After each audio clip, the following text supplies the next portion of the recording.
somewhere in the corridors of the European Patent Office, a decision is made. A machine invents, a claim is denied, a legal argument vanishes into a footnote. But was it obvious? Was it technical? And most importantly, was it fair? Welcome to the Convict Maze, an experimental podcast where we unravel the strange and intricate world of software patent case law at the EPO, told in the style of a Kafka novel. Each episode dissects a real case, breaking down the legal reasoning, the impact on innovation, and the silent forces shaping the future of software patentability. And now, let's turn to today's case. Prepare to enter the maze. The Habitual Stranger. The inventor no longer lived among others. He passed through public spaces the way thoughts pass through the heads of bureaucrats, quietly, unnoticed, but with purpose. In the pale blue glow of his apartment, he watched, calculated, and recorded. He believed not in progress, nor in revolution, but in pattern. His city was a symphony of misaligned intentions. Millions of individuals moved through it each day, independently but predictably. What struck the inventor was not their freedom, but their repetition. The same trips, the same times, the same empty seats. Every journey, a wasted opportunity. He had once tried to arrange carpools among neighbors. It failed. People mistrusted spontaneity. What they wanted, though they never admitted it, was structure, routine but flexible, predictable but private. The inventor obliged. His creation was not merely software, it was an idea, incarnated as a computer-implemented method. It clustered trips not by geography, but by intention. Same start, same end, habitual timing. It calculated habit values, numerical fingerprints of daily life. If a person took a particular route often enough, the system remembered. It could match that driver with a passenger not by chance, but by routine. The system requested almost nothing from its users: a start, a destination, a time. From there, it searched the database, not all data, but filtered, pruned, optimized by habit thresholds. Only drivers whose habits exceeded a certain value were even considered. If no match was found, the system lowered its standards just slightly, casting a wider net. The key was distinction, driver or passenger. Without this, the matching collapsed into absurdity. The system needed to know not just who went where, but in what role. That difference, the line between offering a ride and requesting one, was everything. He wrote it all down, not in prose but in claims, with numbered steps and flowcharts. It became European Patent Application EP 1590972.9. He filed it and waited. The first letter from the European Patent Office came with a hollow tone, one he recognized from decades of formality. The examining division had read his claims. They thanked him, formally, for his submission, and they refused it. The invention, they said, lacked inventive step under Articles 52.1 and 56 EPC. They referred to Document D1, a paper titled Investigating Ride-Sharing Opportunities Through Mobility Data Analysis. According to them, most of what he claimed had already been said. They dissected his work as if it were an insect pinned to cork. Feature A to N, present, they said. Document D1 had already tracked driving patterns, matched trips, used time slots, applied thresholds.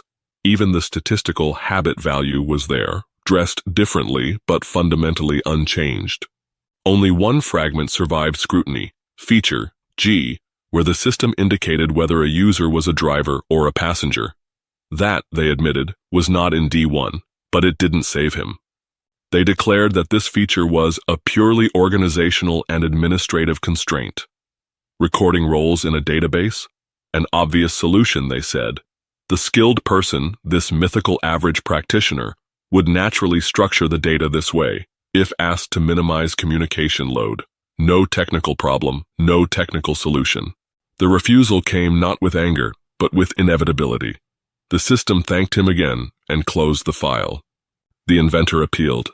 He did not believe himself to be wrong, merely misunderstood. He prepared diagrams, arguments, and logic as weapons against bureaucracy's indifference. The Board of Appeal accepted the case as T2137-21. He pointed again to his key differentiators. D1 grouped trips differently, more crudely. D1 didn't filter by habit values during the matching. D1 didn't distinguish drivers from passengers. Together, he argued, these were technical differences. They improved system efficiency. They reduced network load. They made the matching more precise. At the oral proceedings, he explained how roles might be determined, perhaps by biometric data, or AI-driven camera systems, or simple forms filled on a smartphone. The method didn't matter. The feature did. The board listened, and then they ruled. They agreed that only a portion of feature G was missing from D1, the explicit distinction between driver and passenger, but they were not impressed. Even assuming this difference created a technical effect, of which they were not fully convinced, it was still obvious. Any skilled person trying to improve database efficiency would do it. Store the role, index it, filter on it. The board cited the basic principle of databases to justify this. The act of recording such data, they said, was a purely administrative act. As for how the role was determined, the board noted the absence of detail. Biometric recognition and camera-based inference were speculative, unmentioned in the application, and a simple form? That too was not disclosed. Therefore, feature G was a wish, not an invention, a hope, not an implementation.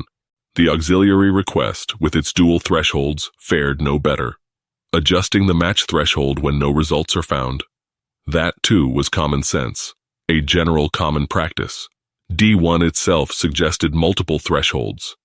And so, the board dismissed the appeal. Their language was courteous, procedural, final. The appeal is dismissed, they wrote. Consequently, the application is refused. The inventor did not feel anger, he felt emptiness. It was not the refusal that hurt, but the implication. That what he saw as innovation, carefully balancing habit and flexibility, passenger and driver, was mere configuration. That his insight into human mobility was bureaucratically indistinguishable from filtering rows in a spreadsheet. In the weeks that followed, he reread the decision, again and again. Each time, the same conclusion. The system did not reject ideas. It rejected claims. In his loneliness, he thought of the system he had imagined, one that matched people not by what they said, but by what they did. A system that learned quietly, without praise, without thanks. Perhaps it still worked, in prototype form, on a forgotten server in his flat. Perhaps it still watched the city, waiting to be useful. He wondered if it ever found a match for him. Postscript, practical guidance. Those seeking patents on data-driven mobility systems must remember. The line between technical and administrative is sharp and merciless. Labeling data is not in itself technical. If a feature implies a complex technical realization, such as distinguishing drivers from passengers, then that realization must be disclosed. Common database practices are not inventive. Repetition does not become invention by being algorithmic. In the world of European patent law, systems may learn, but they must also teach. They must explain themselves, not just to users, but to examiners. Only then can their habits be protected. And so, another case is closed, or perhaps merely postponed. Awaiting its fate in the endless files of the system, you have been listening to the Convict Maze. If you found this episode useful, or at least less confounding than the legal machinery itself, consider leaving a 5-star rating.